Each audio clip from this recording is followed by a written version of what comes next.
Araiko. Installation on wodi ko ne wadde to.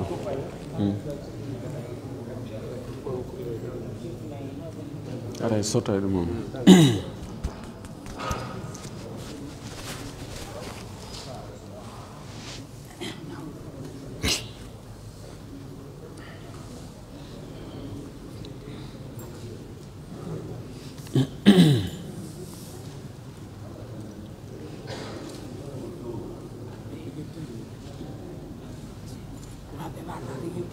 نعم طيب ننطلق.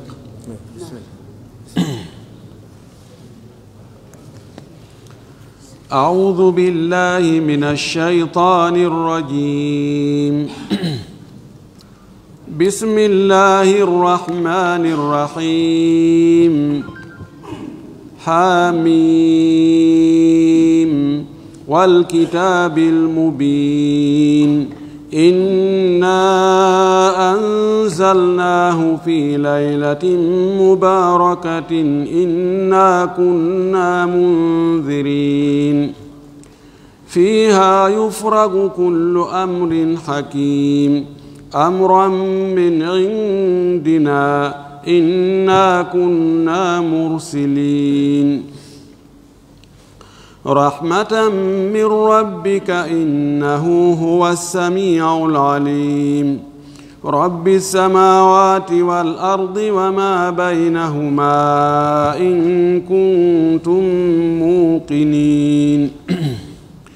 لا إله إلا هو يحيي ويميت ربكم ورب آبائكم الأولين بل هم في شك يلعبون فارتقب يوم تأتي السماء بدخان مبين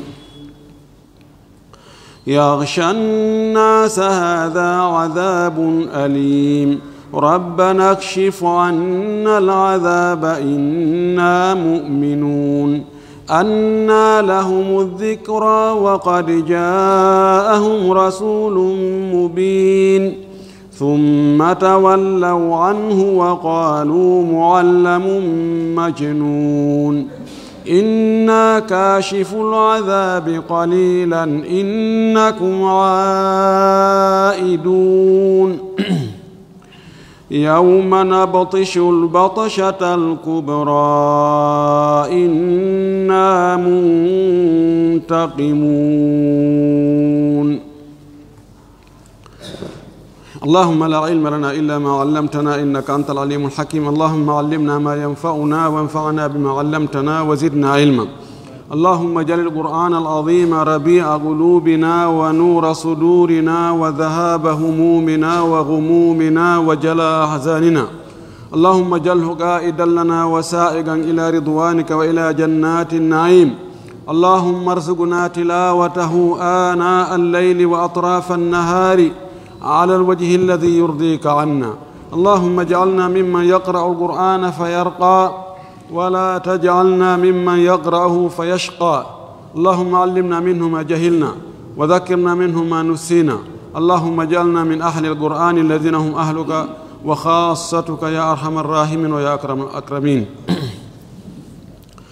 بسم الله الرحمن الرحيم en fuɗɗoringol cortewol ɗo inde allahu subhanahu wa ta'ala oɗo allahu ɗum ɗo ko inde makko kanko tun mara tokora hata goɗɗo wi'e oɗo kanko imo wi'e allahu ko lutti kon no wi'e ɓenna ko rahman wi'a ko rahim ɓe wi'a ko wahhab ɓe acca ɗum wigol abdu on nam si tawi on ti waɗimo nakira no sella ka wi'a rahim wi'a rahman kono wiyata arrahman ya ayyuha arrahman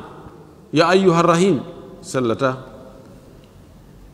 kono no waawi ittugol abdu si on ti waɗimo nakira wal awla abdu on watte haysi ko nakira arrahmani arrahimi ɗiɗo ko sifaji faalan e fa'il ɗi fof ko ɗi tindinta ko hunde waɗayde waɗito waɗa waɗito ɗuɗugol arrahmani heewuɗo yurmede mo yurmede mum yaaji kala ko taga ko fop heɓa yurmede makko nden ka aduna ga arrahimi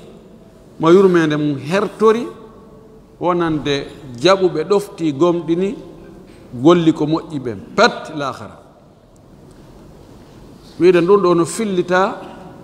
e fuɗɗode corteji ɗin fof sina suratu tawba ko ɓuri sellude kon wona aya imamu shafii kanko wi ko aya kala ka winda ko aya kono ko ɓuri sellude kon wona aya e corteji luttuɗin fop heddi fatiha yeddodira ko aya ka fatiha kana aya ɓawo fottagol ko juzu minal aya ka suratu namli e yewtira ɗum ɗon e gayni no moƴƴi kala ko neɗɗo fuɗɗoto yo janto inde Allah so fuɗɗo ɗum sabu ko wi'a kon no filla la sallallahu alaihi wasallam wono maaki ni wono maaki tawde hadis o no yeddodira simo sellima so sella si a filloto no hadis yeddodiraɗo sellugol e angal sellugol foti hara wi aali nelaɗo maaki wo ko ɗum waɗi ahlu hadis ɓenata yurwa ma yuqalu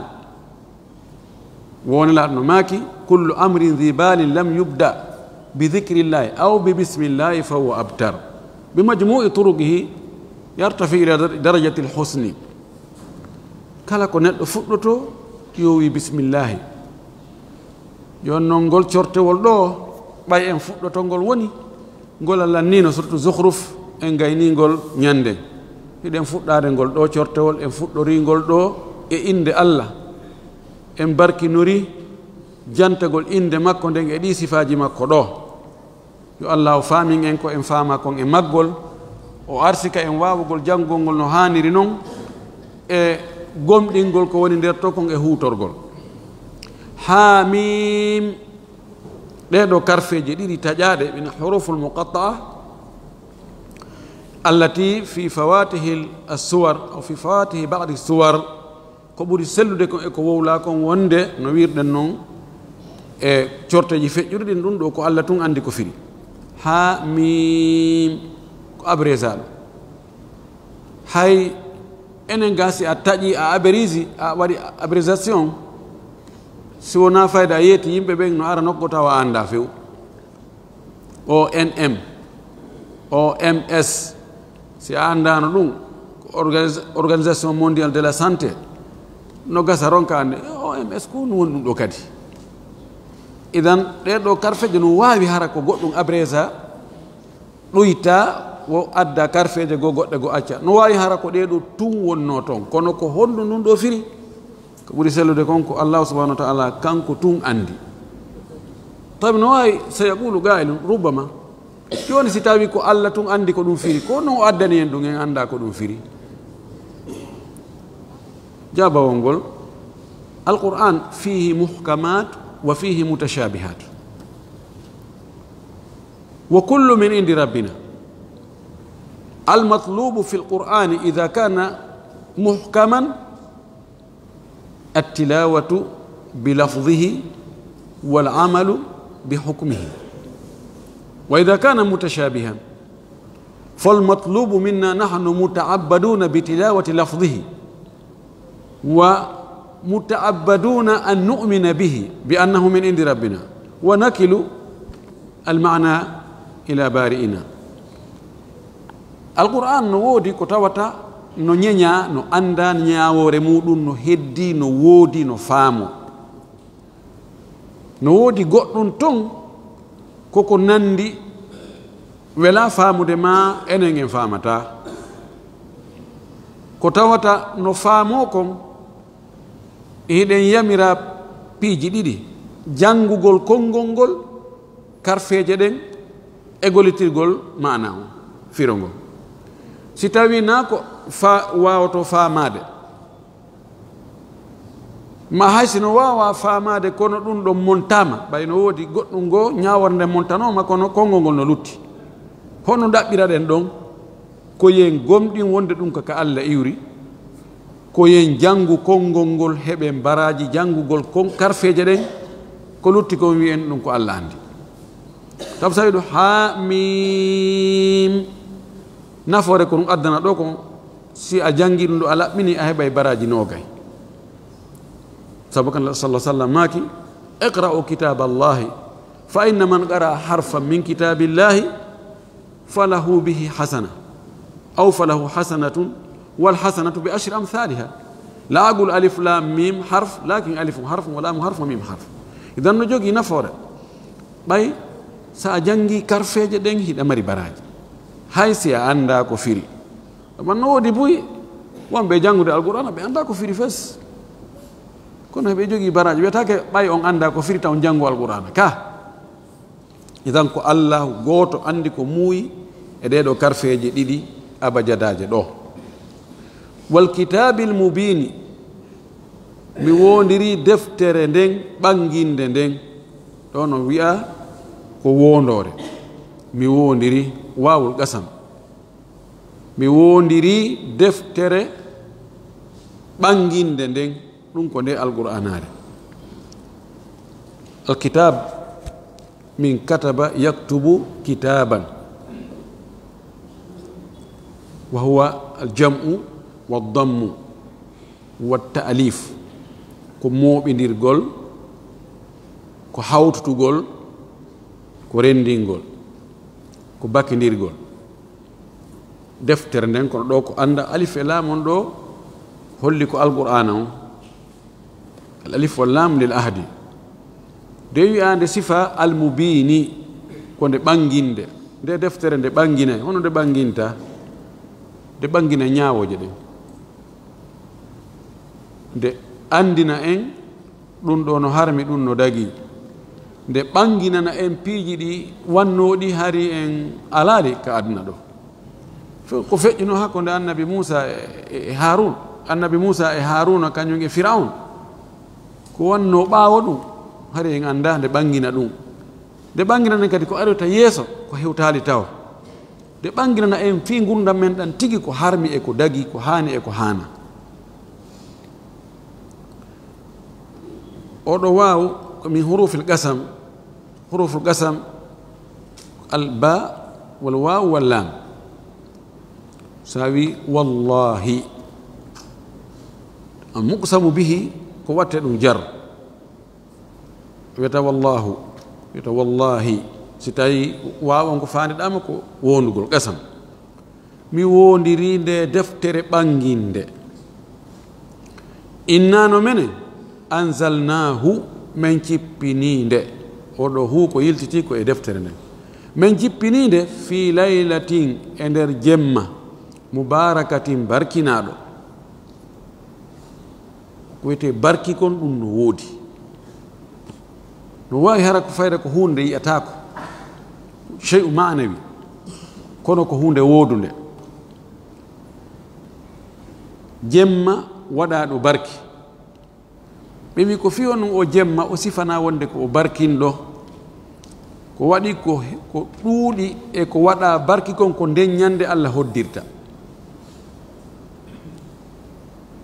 inna no menen kunna men woni munzirina ko men jertinoɓe ko men rentinoɓe ko men hulɓinoɓe oɗo jemma siforaɗo ko o barkinɗo ko ɓuri sellude kon e ko wi'a kon ko o woni laylatul qadri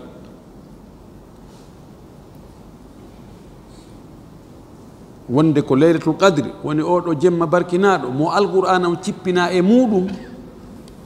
ɗum ɗo ko konngol Abdullah ibn Abbas Abdullah ibn Mas'ud Abu Darda Ata ibn Abi Rabah e heewɓe e tabi'una en gata won sahabaɓe jowo e taabi'inaɓe bus ko ɗum ɓe wi ko fandaɗo o jemma barkinaɗo mo Allah sifi wonde o cippini nde deftere e makko e on jemma ɗon ko laylatul qadre.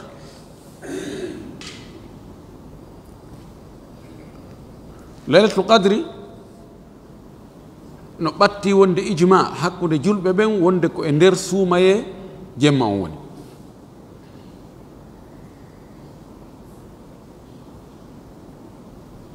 Allah subahana wa taala sifi oɗo jemma o wi fiha ko e nder on jemma ɗon yufraqu sendidirte faraga sendidirte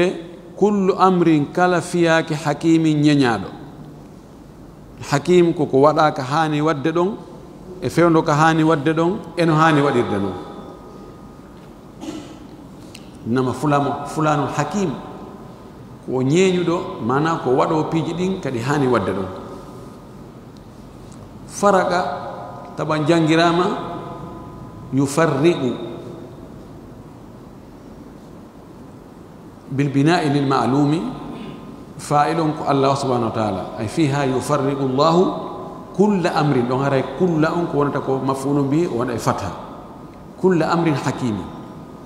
kono ko qira'a ghayri sab'iyya wona qira'a sab'iyya al qira'atu sab'iyya ko yufraqu kono ko goto andi arab hiɓe suuɗa waɗɗo golle ɗen on hara hiɓe jogii fandare albina lil majhuli kono siko Allah subhanahu wa ta'ala wiyatake mabni lil majhuli li anna Allah laysa majhulan للتأدب مع الله سبحانه وتعالى يقال مبني على ما لم يسمى فاعله هكذا قال النحاة تأدبا مع الله سبحانه وتعالى ستي لفظ الجلالة أري محل مفعول به بأن لفظ الجلالة في محل نصب المفعول به أنت مفعول به يعني الله أنت مفعول تاك الله كوادادو نفوق تأدب طبعا تجوزا لغة واي وولاد كونوا تأدبا ستي بين جو استيكو الله سبحانه وتعالى ويته مبني على ما لم يسمى فاعله ibe suuɗa golluɗo on imma tawa fuu no andi mo si fopp no andi ko kaari waɗi ɗawaya to joni waɗama hiɓe suuɗira waɗɗo on sabu hulgol mo ari a tawi bandiru no pii goɗɗo ɗo piimo mo dari ɗon kadi mo jogi duriba fulano kaari piyama sa wi ko kaari piyi kaari piyi kaari a watta ɗon kanko kadi an kadi na kaari piyama no suuɗire sabu angal andugol waɗɗo a tawi golle no waɗa anda hombo waɗi inna fu'ila duriba fulano kaari piyama hombo piimo mi anda yufraɓu woni ko sendidirte kumbe waɗe faraga ɗo ko ƴettugol kumbe classe wiye ɗum ɗo maayo ɓen ko ɓe e ɓe e ɓe e ɓe nde hitande ɗo jibinte ɓen ko ɓe e ɓe e ɓe e ɓe arsikaji ɗin oɗo heɓay ɗum ɗo o heɓay ɗum o heɓay ɗum ɗo tanaji ɗin yanay e oɗo yanay e oɗo yanay e oɗo ɗum woni faraga kullu amrin hakim kala ko watta e nder hitande nden koye o jemma ɗo kuddoriye on waɗete hada min maratibi alqadar no wodi alqadaru al-am alqadaru al-umri alqadar as-sanawi alqadar al-yawmi alqadar al-am kuddoriye Allah e ɗino piiji ɗin fat ñande wotere nde wotere awwalu ma khalaqa Allahu al-qalama وقال اكتب قال ماذا اكتب قال اكتب المقادير مقادير كل شيء الى قيام الساعه الله كو اتي تغوده ko karamongol o wi karamongol ɓay o tagingol o wi windu karamongol inni mi winda hon ɗum Allah wi windu eɓɓoreji ɗin fof ko watta kon fof hañandagal ngal dari karamongo windi fuu ɗum ɗon woni alqadar al am kono haɗa partiel no e nder muɗum kadi alqadar al umri neɗɗo gurdam makko ɗam fuu ko watta kon e ko wattama kon fop ko ñande wotere kadi windete no arden hadis selluɗo qala rasulullah sallallahu alaihi wasallam yujuma hadis abdullah ibn abbas yujma'u ahadukum fi batni ummihi 40 yawman nutfatan thumma yakunu mithla dhalika alaqatan thumma yakunu mithla dhalika mudghatan thumma yub'athu ilayhi al-malaku fayu'maru bikalimati bikitabi ajalihi wa rizqihi wa shaqiyyin aw sa'id. neɗɗo on si tawi o heɓi balɗe 190 ka teege yumma makko, Allah immine malaikaji ar winda fi gurdam makko ɗan, ɗum no wiye alqadaru al umri, ko heɓata ko fuu e gurdam makko ɗan e ko heɓatamo ko malaro ka ko malkisaɗo ko honde o mayata ɗum ɗon kadi winde ɗum. alqadaru sanawi e nder hitande nden kadi ko nde ñalande ɗo ka laylatul qadri ɗo o jemma ɗo ko ɗo Allah desidata piiji ɗin fof ko watta e nder hitande nden. no Abdullah ibn Abbas kañum e Abu Darda e Ubay ibn Ka'b e woɓɓe gono ɓe wiri noon wonde Allah subhanahu wa ta'ala ko ɗo hoddirta maayoɓe ɓe, o hoddira jibinteɓe ɓe, o hoddira arsikaji ɗi, o hoddira musibaji ɗi fuu kala ko watta o wi hay ndiyan saaɗay ɗanɗan ko ɗo o eɓɓata ɗam e o jemma ɗo. ko ɓuri sellude kon o jemma ɗo ko yiɗen kon ko laylatul qadri ko e nder suumaye, sabu ko Allah subhanahu wa ta'ala inna anzalnahu fi laylatil qadri. no wodi woɓɓe goo no filla ko fillaye ɗimmo e Abdullah ibn Abbas e Ikrima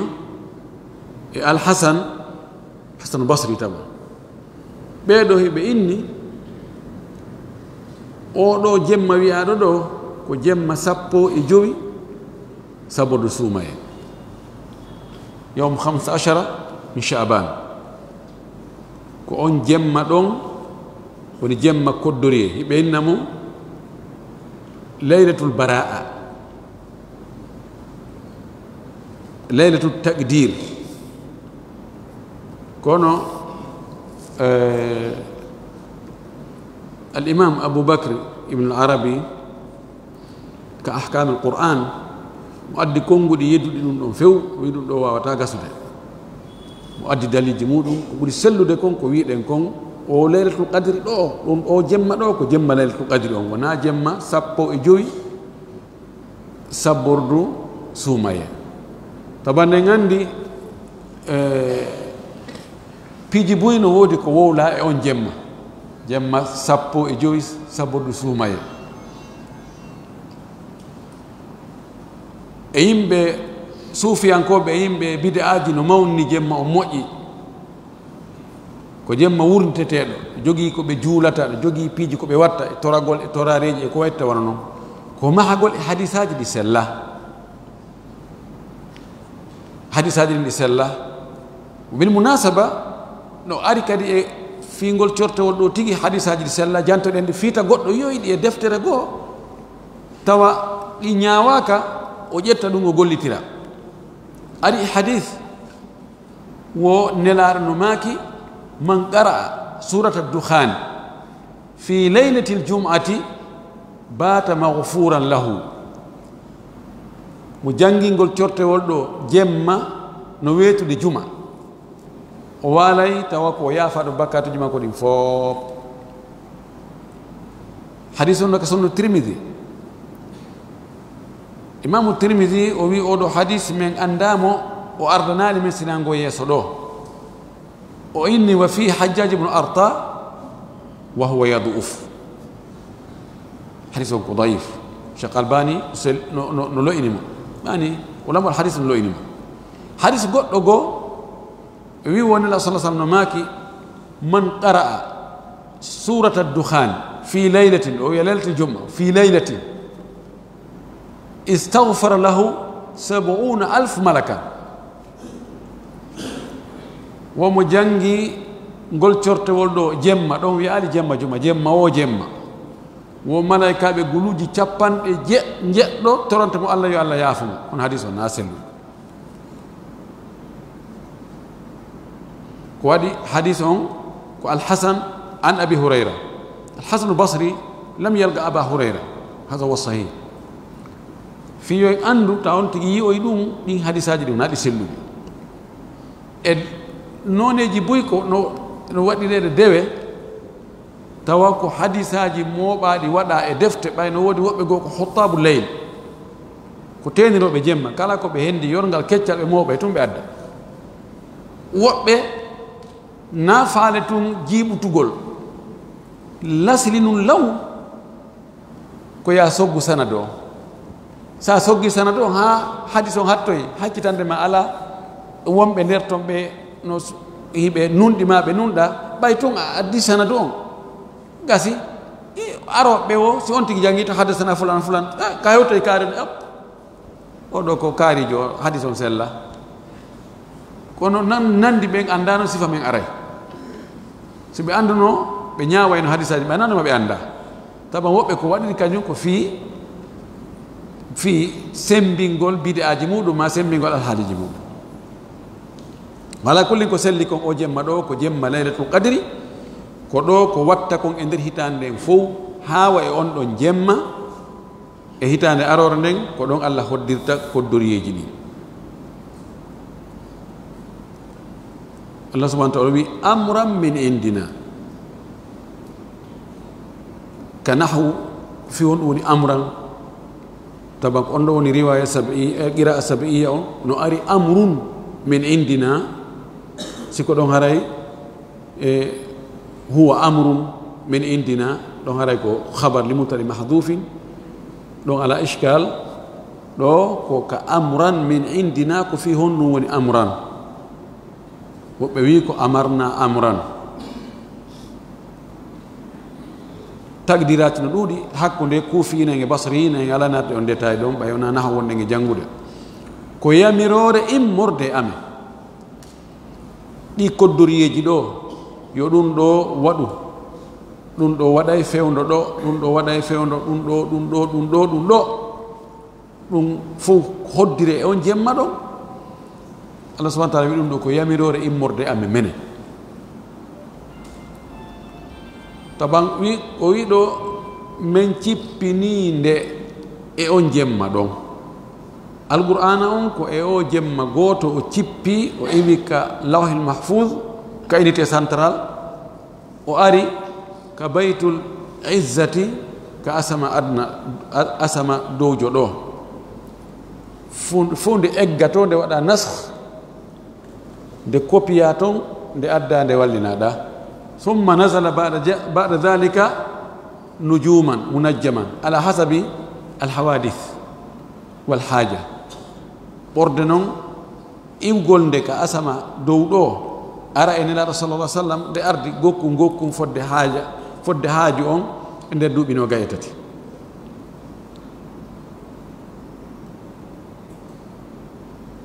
o wi inna kunna mursilina menen min laatike ko men neloɓe Allah subhanahu wa ta'ala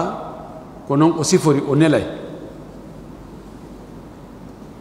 enen no wawi wi en goɗɗo sa yi o nelay ko tawde o mara feere waɗugol haajuji ɗin fof o wawata tawa himo to joni noon si tawi himo faala piiji waɗeteɗi nde wootere ɗuma yo waɗe ga ɗuma yo waɗe ga ɗuma yo waɗe ga o wawatale tawede ɗin ɗon foppu ala fois o yimmina woɓɓe enen ko heewi kon ko ɗum waɗirten ko nelgol ɓay a gaynata kono Allah subhanahu wa ta'ala kanko na non way himo wawi fof kono o nelay ko waɗi woɓɓe goo ko tagi ko tagore goo ko tagi golle maɓɓe ɗen fof dewe maɓɓe ɗen fof ko yottingol ɗennele jibril alayhi salam kanko mission makko on ko tagira kon fi mum ko yottingol nelal ngal kanko woni médiateur o iwgol ko Allah subhanahu wa ta'ala ara ka nula ɓen o wi men woni nuloɓe Allah no immini malaikaɓe ko wonda e meɗen ko winda ko wonni e gerde ko mo neli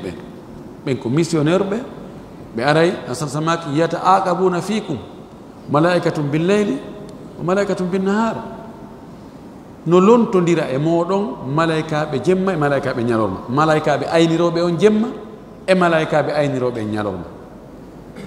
en fuu mo ɓe no mari malaikaɓe aroɓe lonto ɓeɗo si yahi ɓeɗo ara ɓeɗo yaha no mari ɓe on tigui wondi e muɗum ma yalfidu min qawlin illa ladayhi raqibun atid ɓen ɗon no ɗo ono ka ñaamo o yano ka nano allah ko nelayɗo o imminay fi honɗum fi ɓeydugol tabintinnugol ñinnugol hujja e hoore meɗen sabu nayiɗen satti hunduko neɗɗo on no yiɗi ɗaɓɓugol dambugal yaltirgal porte sortir fi dogugol e felore dogugol golleji mum bonɗi golla ko boni ha gayni haɓɓito noon naye ɗum no jokku ɗum handa do haril do min mi ɗumananoki min mi sikkuno min mi famano mi ɗumananoki wosi allah sifi neɗɗon o wi wa kana al insanu acthara shay'in jadala yo noon o neli si tawi ko kanko to wi a waɗi hunde kaari no wayne ɗo e allah a toñilan min mi waɗali ɗum few kono si malaika ɓe yaltino dossier ji ɗi donc ɗum ɗo ayi ñalande kaari nokku kaari e hino ɗo tan kaarijo juste na gonga ma jaka miɗo wonduno e ɓe ɗo hara hande kadi ɗengal ngal taƴi allah subahanahu wa taala nandema sa fenimo ala ka wullitoɗa si allah toñima wullitoɗa honto Nations Unies ka union européen ka ko l'OEA ka ko honto ala kono kanko toñata few kadi o yiɗa felede ko ɗum waɗi o nuli nula ɓen o waɗi piiji ɗin fof o régli haalaɓi pos hande kadi liman yahlak an iza halaka an bayina wa yahya man hayya an bayina o wi inna kunna mursilina minen min woni nuloɓe fi honɗum men nelirta o wi rahmatan min rabbika ko saabu yurmede immorde ka jeyɗuma ko saabu ɗum o nelirta nelaɓe ɓen yoɓe ar ɓe yettina ɓe feŋñina ɓe ɓangina ɓe holla yimɓe maɓɓe ɓen ko ɗum ɗo allah yamiri on ko ɗum o ɗaɓɓiri on so on waɗi ɗum ɗo imo foti on waɗnayi on ɗum ɗo si on jaɓali on waɗi hunde kaari awa kamba kadi no jokki ɗum ɗo ko saabu yurmede ɓay mo wano accugoɗen ɗo o nangoyay ngoyna ko no hayno waɗo min anda pak ta ala ko wawɗa ko yurmede immorde jeeɗuma innahu no kanko allah huwa samiu kanko woni nanowo on al alimu gando on allah no sifori wonde ko o nanay ɗum wonde ko o gando ɗiɗo sifaji ɗi allah sifori hoore mum ɗiɗo lazim no farli neɗɗo on yo gomɗin o tabintinnana ɗi allah ko allah wi himo mari kon ma himo waɗa ta ɗaɓɓoy ka takkoyoɗani he so wi ɗum ɗo hara en wayi nandini allah e tagore makko nde mbayene kadi ko en nanoɓe bon nanugol ngol no hato jini e nowru ndu waɗa kakol hato jini e budde ga hato jini appareil hun nder ton ko pooɗa e on waɗa eman ko pooɗa e hito ngon hato jini e ngani ga ko analyse ɓenna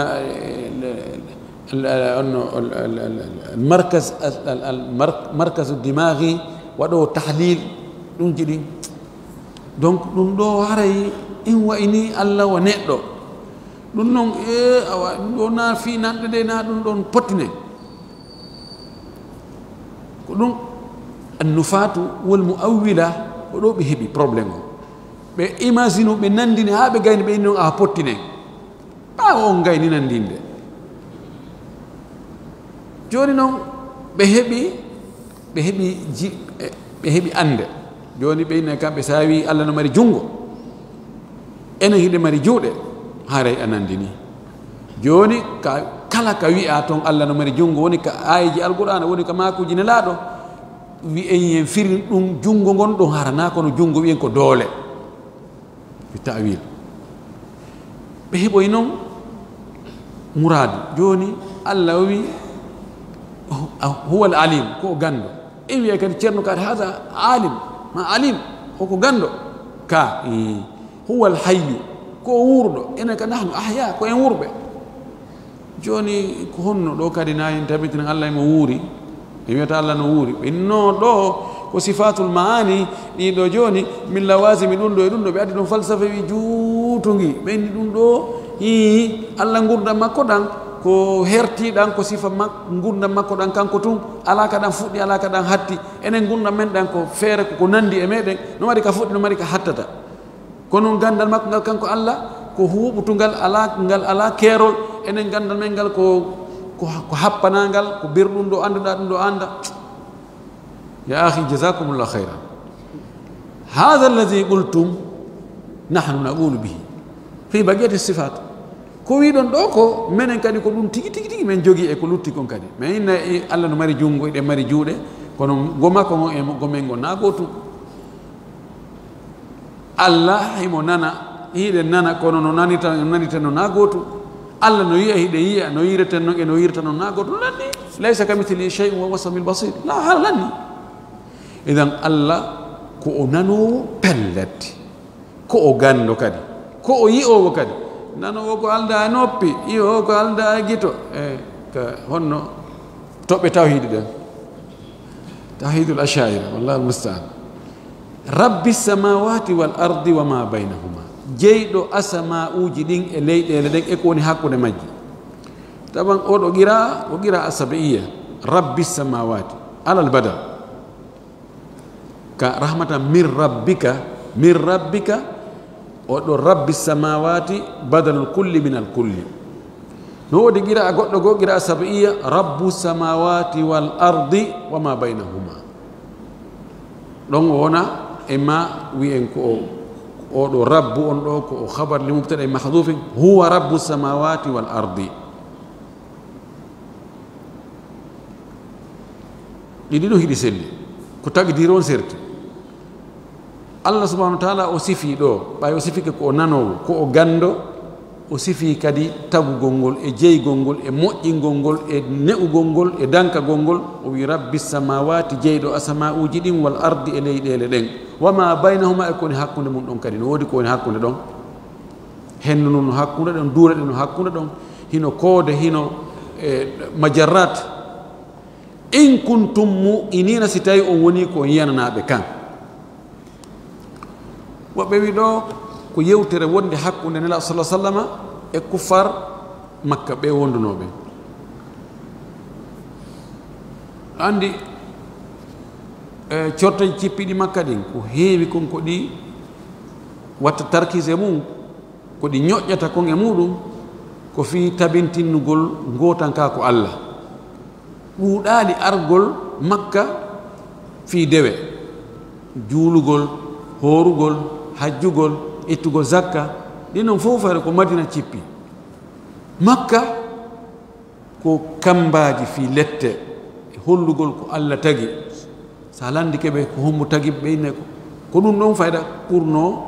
fi tabintingol tawhido taw yo Allah taw yo ande taw Allah hino woodi taw no wode maɓɓe yeddinoɓe Allah fewu woɓɓe gono tabintindiri Allah noon kono nafata ha yewde wigol ko Allah naam ko Allah tagi asamawji tagi leyɗele ɗen tagi yimɓe ɓen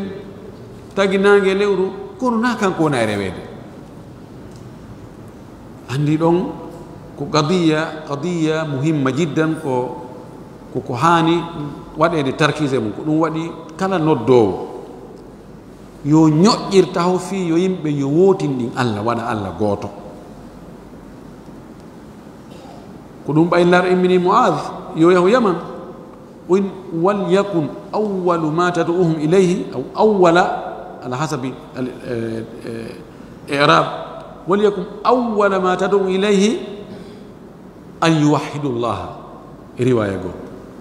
أن يشهدوا أن لا إله إلا الله وأني رسول الله نعم ولا إله إلا هو رewete ɗo go ala sina kanko tu himo sifori ɗum ɗo yuhyi wa yumitu himo wurna himo wara himo wurna woɓɓe mo taga ñande wo kullu yawmin fi shan himo wurna woɓɓe taga woɓɓe himo wara kadi fof kanko watta ɗum kala ko wuuri ko kanko wurni kala ko maayi ko kanko wari ko e koddori e makko rabbukum kanko woni jeyɗo on wa rabbu abaikum alawwalina ko kanko kadi woni jeyɗo baabiraaɓe o mooɗon attinoɓe ɓen ha ndeynata hombo jeyma ko ɓen ange ɓen ɗon kadi ko bemmum ɓen ɗon kadi ko bemmum jokke mahi ha hewto en ko hombo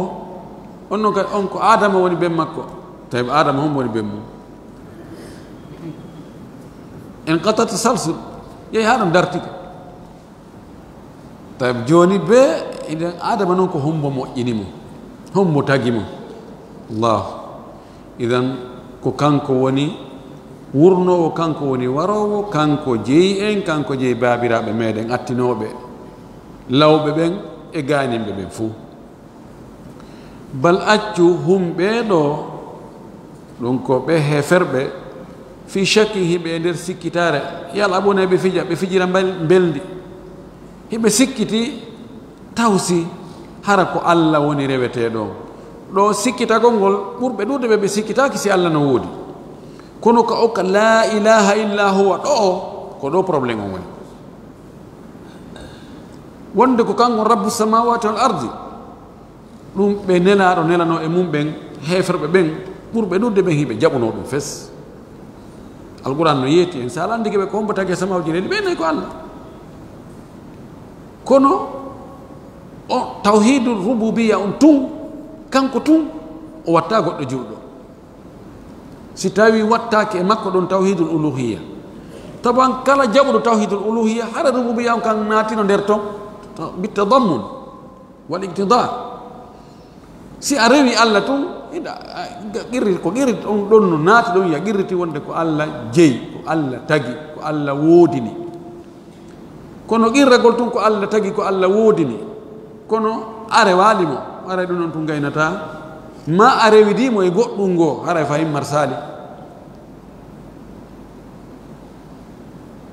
o wi accu ɓeeɗo hiɓe e sikke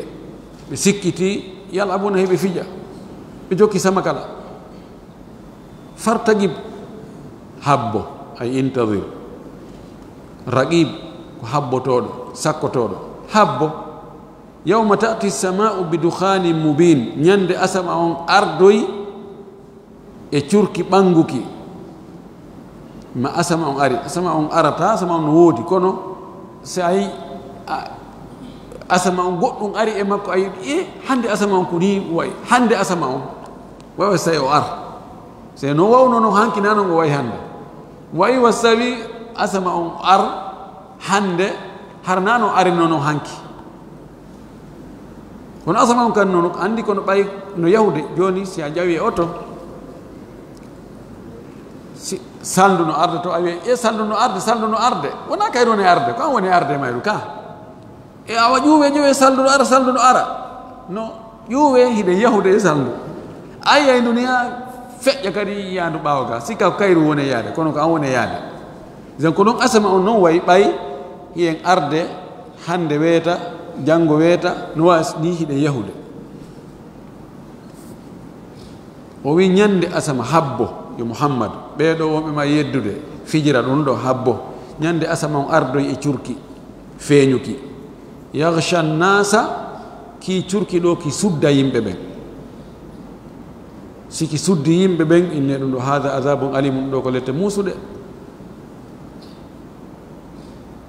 ki curki ɗo ko fewndo honde ki watta taw siki waɗino no yeddodira woɓɓe inni ki curki fandaki ɗo ko arayki ko e mandeji darngal jani ɗin ki jeeya aroye sudda adna on si aroyi julɗo on kañum wa'anaymo tun wa durma wonnamo grippe o ɗojja o ñitto o fiifo ɗum hannde o nan go weeyo no ɗuman ni hannde non iɓɓiti ɗojja seeɗa ɗuman no zukam amma keefeero on naatay ka daande ga yaltira ka noppi ga ɓe wengelen no fes ɓe wawa feetuɓe allah ta ɗum taw en ngol ɗo kongo wonde ɗum arali taw koko aroyta ɓay Allah e fartagib habbo ñande ɗum waɗi wi'uɓe ɗum ɗo ɓen Ali ibn Abi Talib no jeeya e maɓɓe, Abdullah ibn Abbas no jeeya e maɓɓe, Abu Hurayra no jeeya e maɓɓe, Zayd ibn Thabit no jeeya e maɓɓe. ɓeɗo fof ko sahabaɓe mi yeggiti goto kadi no watte maɓɓe. E tabi'inaɓe bus ɓe wi ɗum ɗo ko e mandeji darngal arali taw. ɓe dallinori wonde o hadith Hudhayfa ibnu Usayyid radiyallahu anhu o wi طلع علينا رسول الله صلى الله عليه وسلم ونحن نتذاكر الساعة فقال فيما تذاكرون؟ قلنا نتذاكر الساعة. قال إنه لا تأتي الساعة حتى تروا 10 علامات وذكر منها الدخان والدجال والدابة وطلوع الشمس من مغربها ونزول عيسى وخروج يأجوج ومأجوج و3 خسفات، خسف بالمشرق وخسف بالمغرب وخسف في جزيرة العرب، وآخرهن نار تخرج من اليمن رواية قوبي من قعر عدن تسوق الناس أو تطرد الناس إلى محشرهم. بيدون دو on دخان نلا دو ماكي درنغال ويدو كانكو حذيفة ابن أسيد وي نلا دو نياندغو يالتتي امن يورني من تاي مدن يوتا في درنغال مو بينو وولا ko faami ko o wi ko honno yewton fi mun ɗon ɓe wi ko fi darngal o wi darngal ngal arata ha yi on piiji 10 taw on yiyaɗi taw si darngal daro ɓe ndi ɗo ko alamatu sa al kubra o limti ɗon addukhan turki wi o yi o yay turki taw dajjal masihu dajjal ara addabba daaba hum aroyay daabe hum kum wowlana yimɓe ɓen ɓe yi ko fasiratna kadi saleh o wi nangue nge fuɗiray ka nge mutirta toon o wi annabi isa cippoto o wi yaajuju e majuju yaltay o wi e dillanɗe waɗay ɗe 3 dillande goo ka funnague ndeya ka hirnague ndeya ka il arabe ɓen o wi ko sakkitoto e ɗi mandeji ɗon ko nangue yiite yaltay yaman ma adan sogga yimɓe nabɓe ka ɓe moɓoyte toon ɓe wi ɗum ɗo holli wonde ɗum koko aroyta. Ikrima e alhasan albasri ko riwaya ɗimmo ibnu abbas ɓe wi ɗum ɗo waɗino ko honde ɗum waɗi ko fewndo ko ɓuraysiyankoɓe ɓen ɓe waɗi nelaɗo embargo e siɓɓe makko ɓen ha ɓe yaltini ɓe makka few ɓe wi hay gooto wotta wallitoɓe ko embargo total wona yo goɗɗo soodu e juuɗe maɓɓe, wona yo goɗɗo yeeyuɓe, wona yo okkuɓe, wona yo ñawluɓe, wona yo luɓuɓe, wona yo luɓoɓe, wona hay fus ha ɓe yalti ɓe yehi ka pelle ɓe yehi ha ɓe ñaami haako nelaɗo maaki nelaɗo huuɗi ɓe ɓuraysiyankoɓe o inni allahumma ja'alha alayhim sinina ka sini yusuf. Allah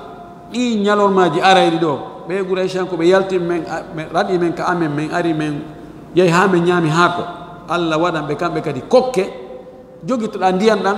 sifa ko waɗanɗo annabi yusuf kon e hoore yimɓe makko ɓe. Allah jogiti ndiyan ɗan ɓe weela ɓe tampi tawi heegue son tigi weelama sa yi tun a yeyi mimake hayen to waɗina ko kaari ko moodi kaari i ko minni mi ala yiide moƴƴi kon heegue ngen woɓɓe wi ɗum almuhim woɓɓe wi ɗum ɗo waɗino ko on tumati ɗum wanno wala kullin Allah subahanahu wa taala imma hara o waɗino hara ko ɗum ɗon ma harayno arde kono pellet ɗum aroyey sudda yimɓe ɓen ɓe wiya ɗum ɗo ko lette musuɗe ni بإن ربنا اكشف عنا العذاب ويبنون دون ودينو هنا دو دليل مأبهم بإن أنتمات بإن ربنا اكشف عنا العذاب إنا مؤمنون الله هنجم من لتدنكو من قمدين من جبي من ناني عندك رسي الله جبي كمن يدنوكو من فلتاكو دون جونو يؤتون كنو يمبي النبي موسى ويأينو فإن موسى udulna rabbak si tawi Allah ittani men ɗum ɗo tun haray men gomɗini men jaɓi ara ko en goto si Allah jaɓi bima ahida ilayna bima ahida ilayka si tawi ko men ƴettanma ari ɗo ko si ɗum iwi halas iwa tun wona seeɗa ɓe yilto kaɓe wonno ɗum banu adama ko fayda ko noon wayi sina Allah faabi on tigi si ɓiƴama tun fewno ɗon famodire si iwi tun yaha fuɗɗi yilto kadi ka wonno ɗon ɗo ɓe inni ɗum ɗo waɗi ko ɓaawa ɗum noon waɗi ɓe noddinaɗo ɓe inni he joni tigi on haray men itti embargo joni arte en fof en woni gotum si Allah jaɓi ɗo jokku tamem tawol tun inde Allahji amen ɗin jokku haajuma toon o wiɗo woɓɓe wi ko ɗum ɗo ɓe noon no wawi wonde hara ɗum ɗo ko kamandeji dargal say ɗum ɗon aroyi curki aroyi kiɓe taw suddoyi wo ɓen ɗon ɓe yiltoto ka Allah ɓe toro Allah e wonɓe wajade fen ɗon ɓe nawa joni haray men tuubi men tori ko yaɓe haray yiltoɗen e a waɗa hen ɗum ɗo ɗi ko albala oji ko jarrabuyeji ni haray yo tuube yo rutte ha corona o ari ɗum ɗo dow ko bakkatuji ɗin haray en fof tuube rutte ha gayne awa say ɗum ɗon iwi wo maxiji itta fuɗɗite udditigol hôtel e onno ko amete toon ɓe wi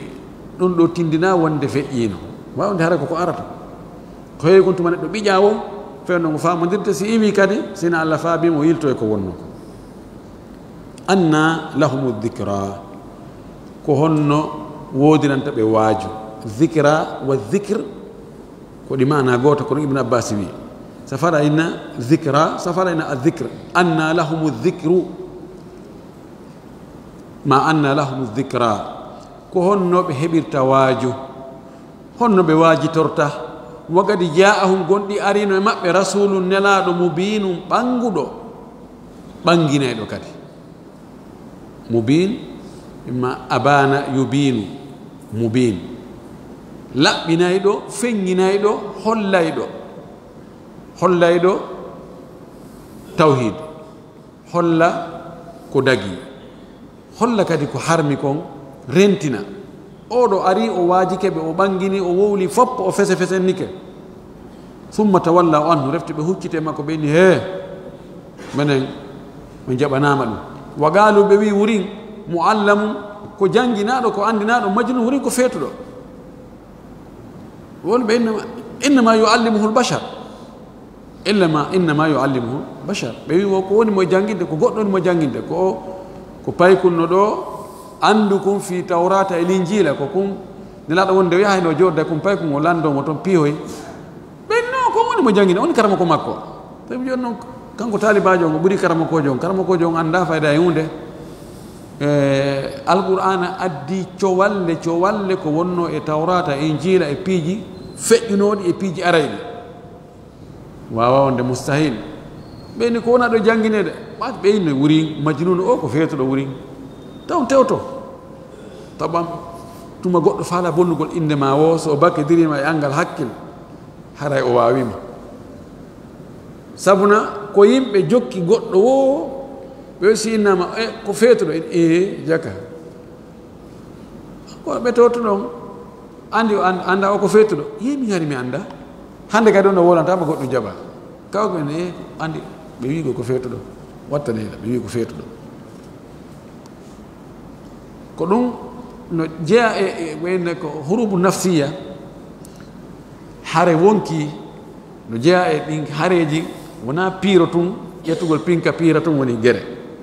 gereji ɗin no ɗuuɗi noone gereji ɗin no ɗuuɗi no jeeya e gereji ɗin bonnugol on tigi inde bonna caractére makko on few no ɓen ɓe annda e fus ɓen kono ha ɓe jangi ɓen yimɓe yaala e nokku yaha yimɓe huto on tigi so yimɓe huti ma o harande kadi ɓe jaɓantama few tuma goɗɗo jaɓante o hoolotoma o yiɗe si ɗiɗo ɗiɗi hiɓɓodiri waɗa ha haala goɗɗo tawa no hitti yiɗegol e hoolegol joni noon ɓeɗo ɓe haɓir noon elaɗo sallllahu alayhi wa sallam noneji ɗin fof no jeeya e muɗum ittugol botte e makko inna ko mbilejo ma ko o mbilɗaɗo ma ko o fenowo ma ko o feetuɗo kono fof ɓe ronku ɗum ko waɗi no anda feetuɗo a jon hakkil si a wattaniyila ko woni e gerde kon e ko woni e wowlude kon a anday si ko feetuɗo e si ko feetinaɗo sennodira ɗum waɗi ɓe tawi kala mo nelaɗo sallllahu alayhi wa alihi wa sallam jooɗi yewtidi o o ndigina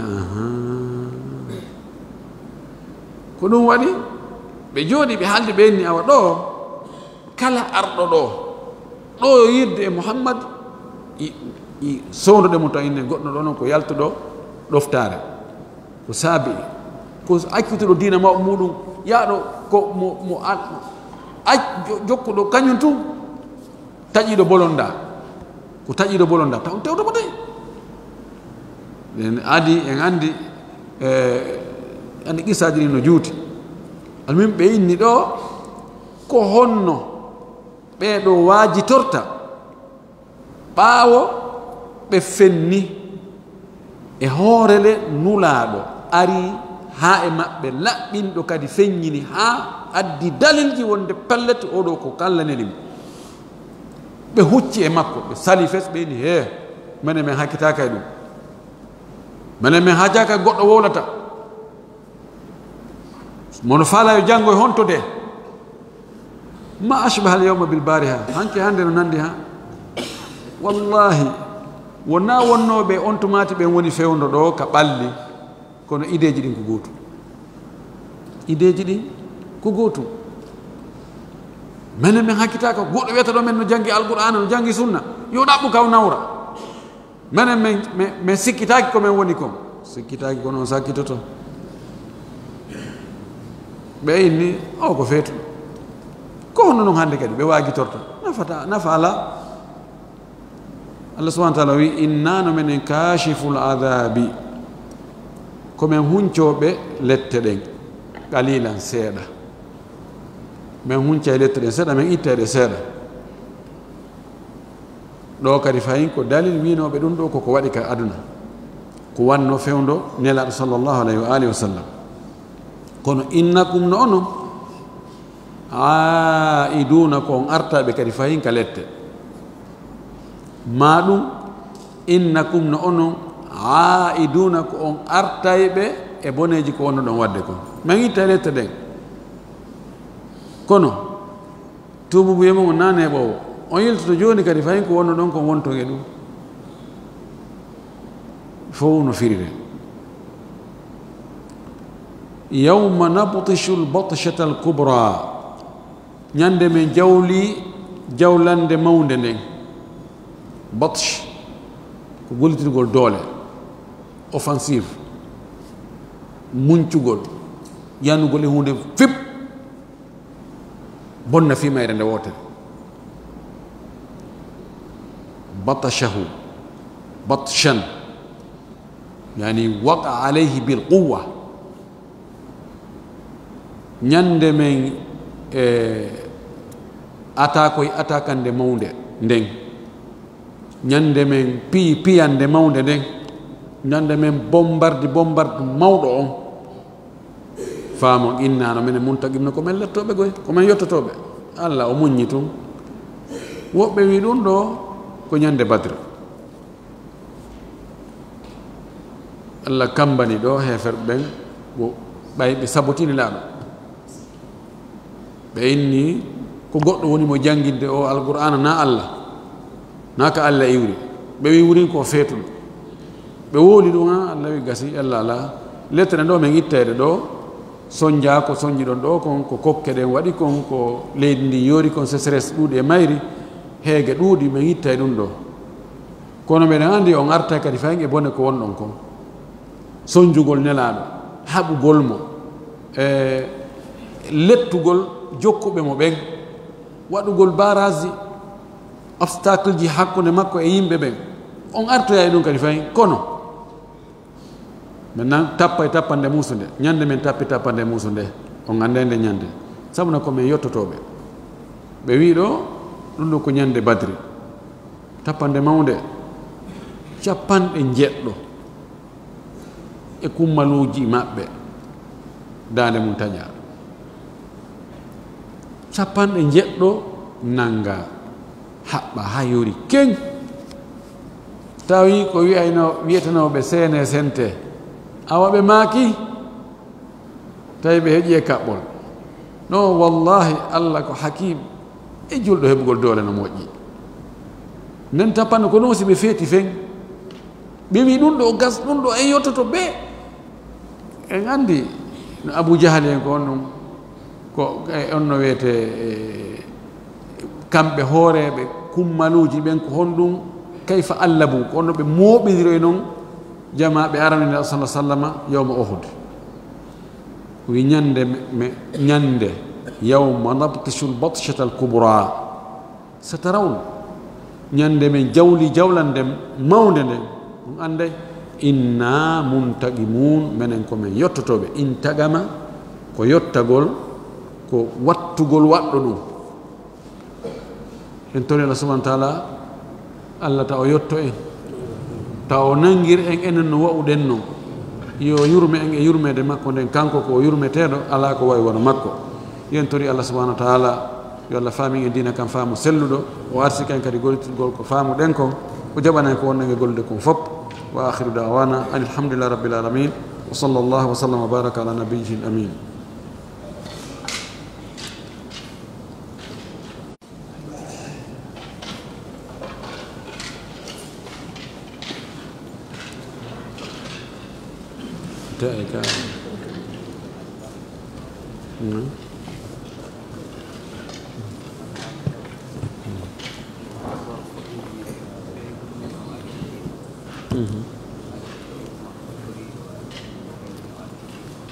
Yo.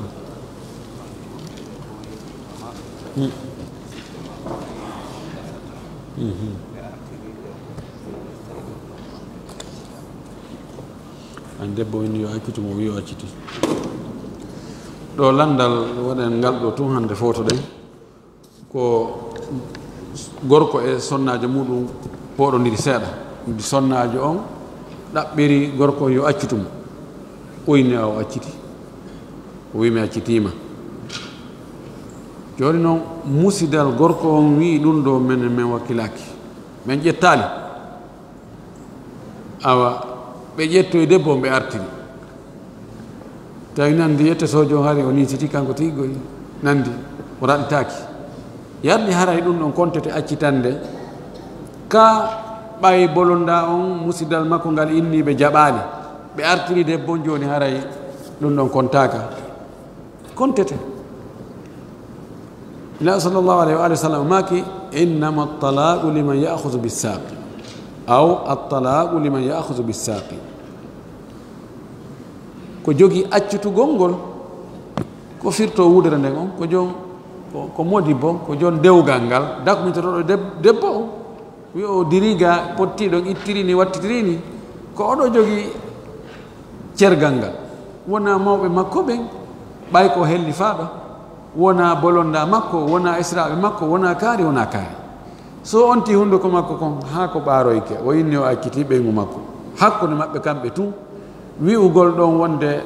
menen min jaɓali menen o hollitali men menen ɓayna kanko tun yahanno debbo on min jeejamo ɗum no fof ko haala pullo fuuta ƴettatake few lannino yande joni noon si ko accitande aranere nden lala so accitande aranere ma ɗimmere ɗo e edda on timmude on ɓe moƴƴintinnayi to waɗa seede wonde mi accitanoma kono mi artiri way si ɓe artirima o jaɓi o wattimo ɓeygu lala kono no yo andu heeɓi accitande wotere si hari o accitali awa ɗo woni go'o ɗon no yo marku ɗum ɗon yo andu kontere o marki go'o haɗa accita artira ko nde wotere luttanimo koy so akkitiri on artiri hande kadi so akkiroy tan mo ngare lanni hara lanni wabillahi tawfiq